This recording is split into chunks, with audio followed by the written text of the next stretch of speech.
Pues desafortunadamente estamos frente a una Asamblea Nacional que sigue sin contar con la confianza de los ciudadanos en su gestión.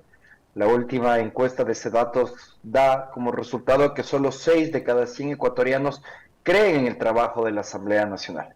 Y a pesar de que en números la aprobación de leyes, la presentación de juicios políticos es similar a la de anteriores periodos legislativos, particularmente esta Asamblea Nacional no ha logrado conectar con las necesidades ciudadanas.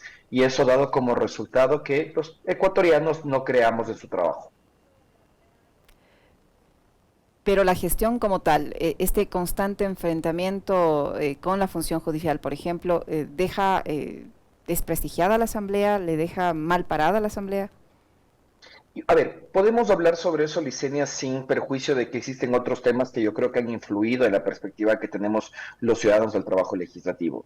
Ujú. Existieron pues dos hechos que llamaron mucho la atención al respecto de que decisiones legítimas de la Asamblea Nacional en el ámbito político, como era la destitución de la presidenta Guadalupe Llori del cargo de presidenta de la Asamblea Nacional, así como también la censura y destitución de los consejeros de participación ciudadana, tengan que estar expuestos a decisiones del ámbito judicial a través de la presentación de acciones de protección.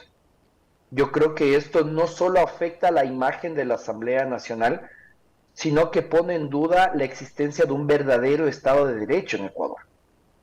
Uno de los elementos del Estado de Derecho dentro de una democracia es precisamente el respeto a la independencia de funciones que debe existir dentro del Estado. Y el ver que se dicten sentencias en entidades judiciales alejadas de los centros urbanos, pues pone en duda si es que estas sentencias de una u otra manera fueron tomadas en derecho y si es que pues se está respetando la decisión política legítima del Parlamento a través de estas sentencias que desafortunadamente han dado como resultado que exista esta desconfianza. Ahora, el cambio de autoridades, con el cambio de autoridades uno pensaría que esta situación que se generó cuando la asambleísta Guadalupe Llori estaba al frente de la Asamblea Nacional podría cambiar, que se iba a haber una mejor dinámica, una mayor coordinación, una mejor producción, una mejor gestión legislativa, pero le dejo que usted haga el análisis. ¿Eso no pasó o sí? Bueno, en números, como le comentaba, Licenia se ha mantenido. La Asamblea Nacional durante estos casi 2 años de gestión ha aprobado un total de 30 leyes y que esto se mantiene dentro del promedio de 15 proyectos de ley al año que suelen aprobar los parlamentos, al menos desde que nosotros hacemos un análisis que es desde el periodo 2009-2013 y en los siguientes periodos este número se ha mantenido. ¿Qué es lo que llama la atención, Licenia? Es que a pesar de que mantenemos el número de proyectos de ley aprobados por el Parlamento, estos se alejan de la agenda legislativa acordada tanto por o propuesta tanto por la presidenta Llori y por el presidente Saquicela. Solo el 50% de estas leyes corresponden a estas agendas legislativas y podemos evidenciar aquí que la Asamblea Nacional aún sigue siendo víctima de las coyunturas y no de la planificación. Es decir, si hablamos en porcentajes, ¿cuánto han cumplido de acuerdo al planificado y cuánto no? El 50%. Solo Se ha aprobado el 50%. 50% de la agenda legislativa. Hay que recordar que la Asamblea Nacional siempre al instaurarse, al elegir autoridades, aprueba una agenda legislativa que ésta se evalúa de forma semestral. El 50% de las leyes aprobadas son parte de la agenda legislativa y el otro 50% no son parte de la agenda legislativa, son temas coyunturales. Y en cuanto a nivel de participación de los asambleístas, doctor Espinel, ¿se han destacado, todos han participado, las comisiones han trabajado? ¿Qué seguimiento se ha hecho respecto a la gestión como tal de cada uno de los asambleístas? ¿Qué bloque ha trabajado más? ¿Cuál no? Nosotros, Licenia, no hacemos un análisis de cuáles son los asambleístas que más trabajan o que menos trabajan, si las comisiones pues han tenido un rol adecuado o no adecuado. Lo que hacemos es entregar a la ciudadanía datos para que estos puedan evaluar si es que se sienten o no representados por los legisladores. Tal vez podemos hablar de lo siguiente, Licenia, que se puede poner sobre la mesa. Existen 58 proyectos de ley que ya cuentan con un informe para segundo debate y que desafortunadamente la Asamblea Nacional no los ha tramitado. Y aquí es donde el ciudadano puede identificar si es que la Asamblea Nacional está o no está conectada con las necesidades de la ciudadanía. Existen leyes de trascendental importancia, como por ejemplo las reformas al Código Orgánico Integral Penal al respecto del uso y porte de armas, la ley de sociedad civil, la ley de pensiones vitalicias para exmandatarios, así como también las reformas de la ley de minería y también las reformas al Código de la Niñez y Adolescencia. Proyectos de ley que fueron aprobados, perdón, informes para segundo debate que fueron aprobados hace varios meses atrás, incluso hace varios años atrás, como el caso del Código de la Niñez y Adolescencia, pero que desafortunadamente la Asamblea Nacional ha decidido no tratar. Entonces veamos cómo la Asamblea Nacional se encuentra empantanada en la discusión de otro tipo de temáticas en lugar de aprobar estos proyectos de ley que pueden lograr que nuevamente la ciudadanía se siente identificada con el trabajo del legislativo. Usted decía que la producción legislativa es igual frente a la gestión que hizo la presidenta Guadalupe Llori. Los conflictos que ha tenido la Asamblea Nacional con otras funciones del Estado se han incrementado bajo la gestión del doctor Saquicela en comparación con la gestión de la doctora Guadalupe Llori. Bueno, en este caso yo creo que la situación ha sido similar. Entiéndase que no existe una articulación debida entre el Ejecutivo y el Legislativo, pero esto es algo que los ecuatorianos ya debíamos preverlo. El hecho de que más de 100 legisladores se identifiquen con la centroizquierda y la izquierda frente a un gobierno que ha manifestado ser de derecha, iba a poner difícil una situación en la cual se pueda generar un trabajo articulado, alta gobernabilidad entre legislativo y el ejecutivo y legislativo. Desafortunadamente eso no ha existido, no ha existido un cambio sustancial entre la relación que existía entre las dos funciones del Estado, a pesar del cambio en la presidencia. Podemos ver un trabajo dentro del legislativo, como te decía, acorde a los anteriores periodos legislativos, pero no una relación tal vez un poco más con una agenda de país, sino que se siguen manteniendo agendas separadas, lo que busca el legislativo y lo que busca el ejecutivo. Lo único que se ha evidenciado como una articulación positiva, por decirlo así, es el último proyecto de ley presentado por el presidente de la República que refiere a la participación de las Fuerzas Armadas en el control de la seguridad interna. Hemos podido evidenciar ahí que el discurso de la oposición, sobre todo de la bancada de UNES, ha coincidido con lo propuesto por el Ejecutivo. Entonces yo dejaría ahí sobre la mesa, Licenia, que tal vez una estrategia que debería empezar a utilizar el Ejecutivo para poder generar esta articulación es poner agenda nacional, hablar de temas nacionales, de interés nacionales, una agenda país y dejar de lado pues tal vez intereses que netamente refieran a la organización política tanto del Ejecutivo o también a las organizaciones políticas presentes en el Legislativo.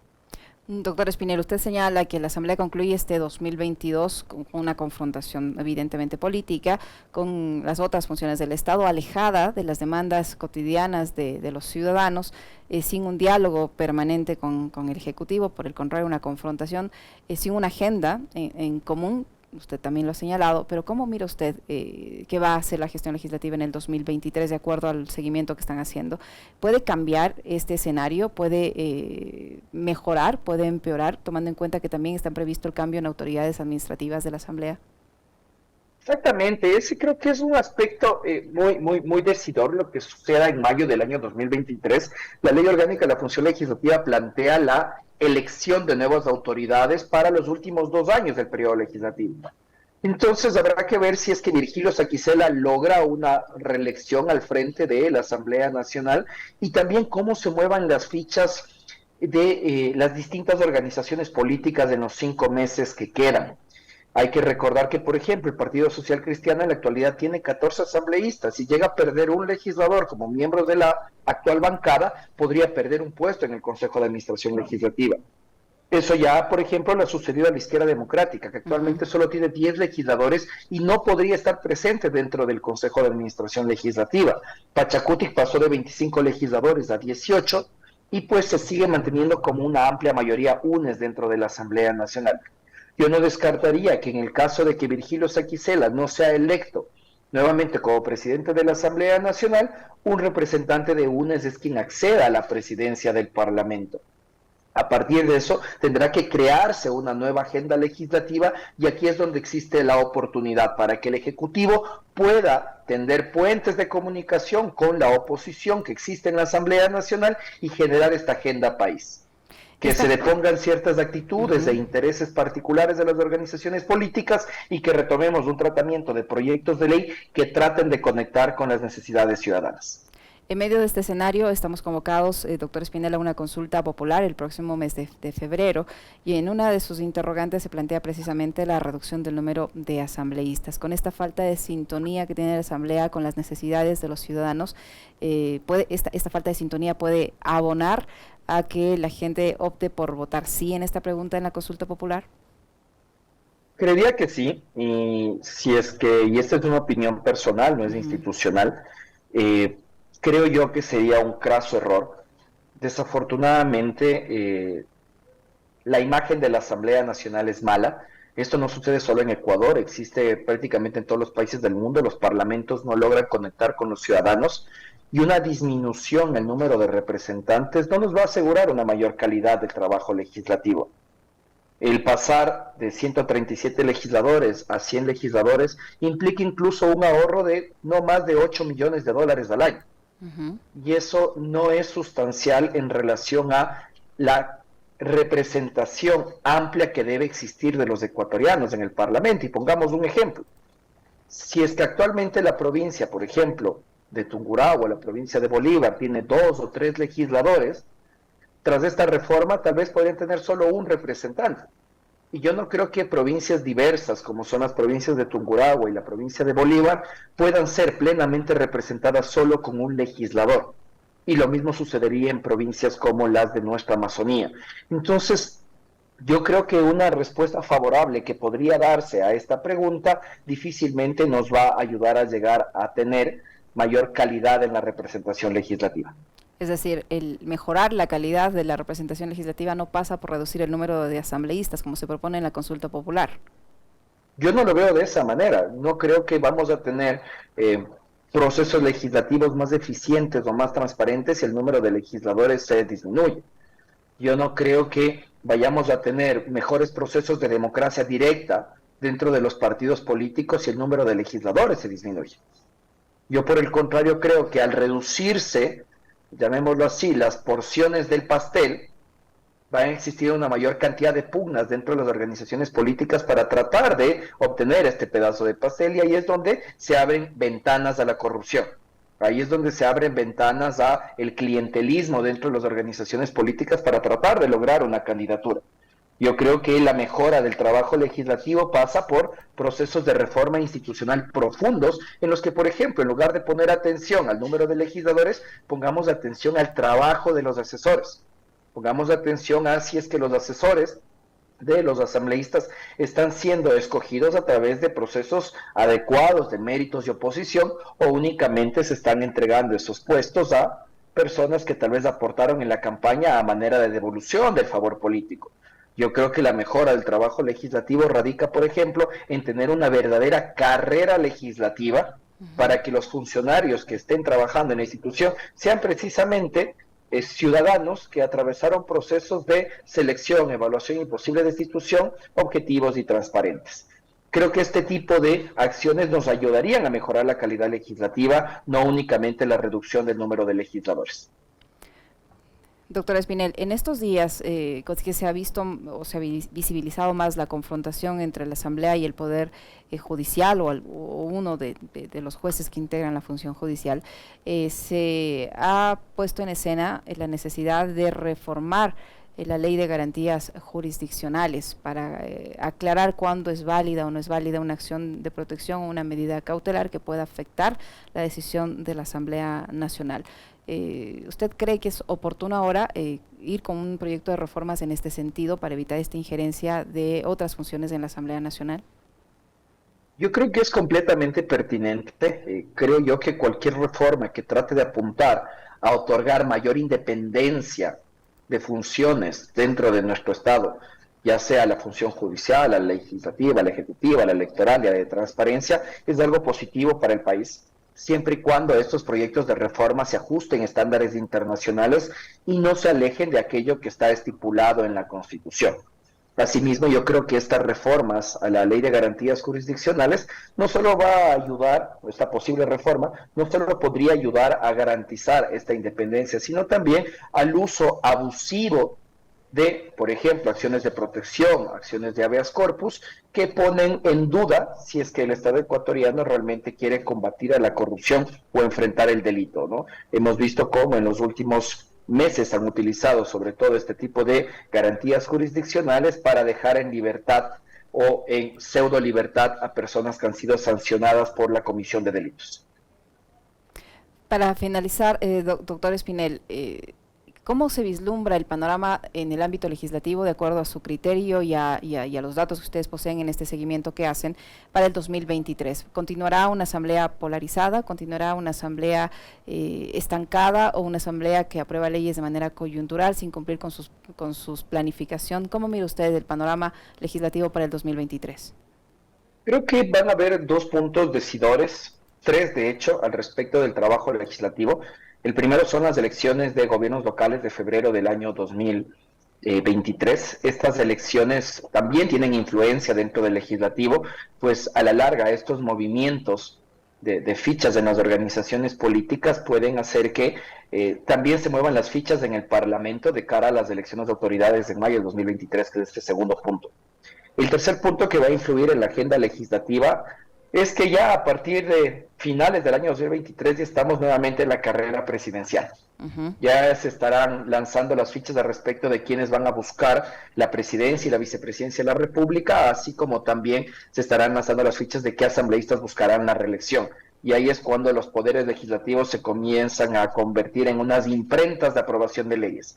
Aprueban una ley tras otra con la finalidad de mostrar trabajo legislativo. Así que no creo que el trabajo se encuentre entrampado o vaya a estar entrampado en los siguientes 2 años. Lo que habrá que ver es si es que esta aprobación de leyes nos garantiza calidad en las leyes, que no suceda lo que sucedió a finales del periodo legislativo 2017-2021, en el cual varias leyes aprobadas por la Asamblea Nacional fueron cuestionadas por la Corte Constitucional, y pues también esperemos que estas leyes nuevamente vuelvan a sintonizar con los intereses de la ciudadanía. Esperemos que la Asamblea Nacional en los siguientes 2 años pues se caracterice por ser una asamblea que, además de sintonizar con esos intereses, cumple con su propia ley, cumple con los plazos, así como también genera procesos de fiscalización oportunos, pero sobre todo es una Asamblea Nacional que transparente la información sobre su trabajo. Mientras nosotros sigamos teniendo una Asamblea Nacional opaca, difícilmente los ciudadanos podremos calificar como positiva la gestión del Parlamento. Y en este 2022 la gestión de la Asamblea ha sido opaca, porque usted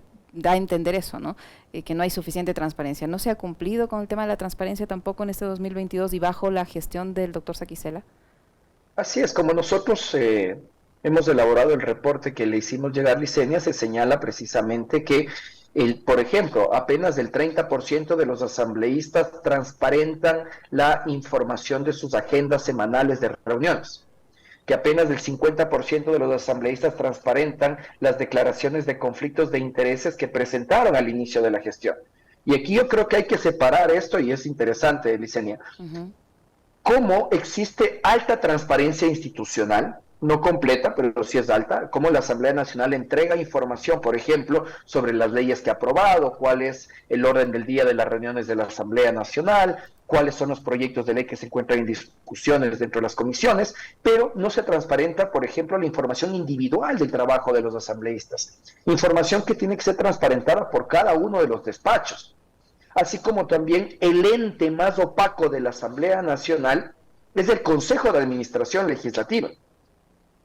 ¿Cómo es posible que los ciudadanos no podamos conocer cuál es el orden del día del Consejo de Administración Legislativa, el contenido de las resoluciones que adopta, las actas de votaciones precisamente de estas votaciones realizadas dentro del Consejo de Administración Legislativa, y también no podemos conocer información referente a los expedientes completos de los juicios políticos o algo tan sencillo como las actas de constatación de quórum de las sesiones de pleno de la Asamblea Nacional?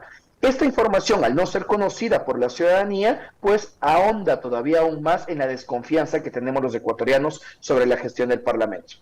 Y sobre el tema temas económicos, por ejemplo, la entrega de viáticos, todo esto que involucra la gestión como tal, pero en la emanación de recursos, ¿tampoco hay transparencia o allí sí están con las cuentas del día? Esa información se transparenta desde el año 2004 debido a la Ley Orgánica de Transparencia y Acceso a la Información Pública, y se lo hace de forma mensual dentro de la página web, no solo de la Asamblea Nacional, sino también de otras instituciones públicas. Esta información existe y tal vez ahora lo que esperamos es que hay que recordar que la Asamblea Nacional aprobó una nueva ley de transparencia que ahora está en manos del Ejecutivo para saber si va a ser vetada o no va a ser vetada, y más bien creo que es positivo que en el caso de entrar en vigencia esta ley, la Asamblea Nacional ya no solo transparentará el uso de nuestros recursos públicos, sino que se incorporarán nuevos estándares de transparencia que faciliten el acceso a la información de este tipo por parte de los ciudadanos. Finalmente, doctor Espinel, en el tema de la confrontación con el Ejecutivo, ¿esto cree usted puede cambiar por los proyectos de ley que se avecinan, que han sido algunos ya anunciados por el Ejecutivo, que se enviarán a la Asamblea Nacional? ¿Esta confrontación puede ser superada, puede incrementarse o puede profundizarse? Es lo que comentaba hace un instante, más bien es interesante como, por ejemplo, proyectos de ley como el referente al involucramiento de las Fuerzas Armadas en el control de la seguridad interna han calado positivamente dentro del legislativo. Organizaciones políticas como UNES han manifestado, de hecho, estar de acuerdo en que se presente este proyecto de ley e incluso ya han adelantado su posible aprobación. Habrá que ver si es que los siguientes proyectos de ley que envíe el Ejecutivo o que trate el Legislativo responden a estos intereses nacionales y no a intereses particulares para poder lograr estas sinergias que nos benefician a todos. Tradicionalmente la Asamblea Nacional, como usted lo señalaba, ha tenido una mala reputación, se puede decir, malas cifras. ¿Por qué tradicionalmente ocurre esto? ¿Por qué no puede la Asamblea Nacional o Congreso o el Parlamento tener mejor calificación y tener más aceptación de los ciudadanos?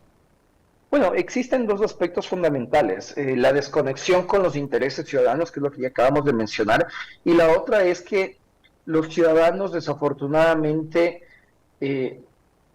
no vemos al Parlamento como una institución que está integrado por 137 asambleístas, que los 137 tienen gestiones individuales que son completamente distintos, y esto es como una caja de manzanas. Si es que tenemos una manzana que está podrida, desafortunadamente va a terminar afectando al resto.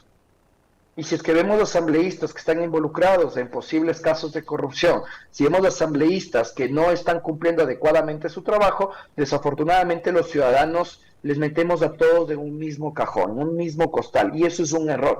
Por eso es que nosotros del Observatorio Legislativo tratamos de entregar a la ciudadanía información de la gestión individual de cada legislador. Que el ciudadano pueda acceder a la página web del Observatorio Legislativo, busque el nombre de su asambleísta, de su representante, y pueda ver si ha presentado o no ha presentado proyectos de ley, si está presentando solicitudes de información, o si está asistiendo o no a las votaciones dentro del Parlamento. Y que de esta forma el ciudadano pueda evaluar individualmente a sus representantes para que él decida si es que está cumpliendo o no con el mandato otorgado en las urnas.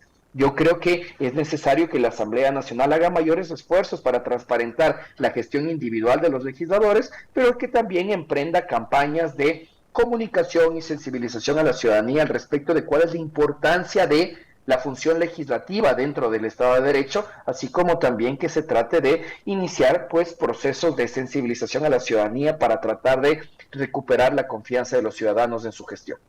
Y en materia de fiscalización, la Asamblea Nacional, ¿cómo la califica? ¿Positiva, negativa? ¿Pasó el año? ¿Nos quedó debiendo?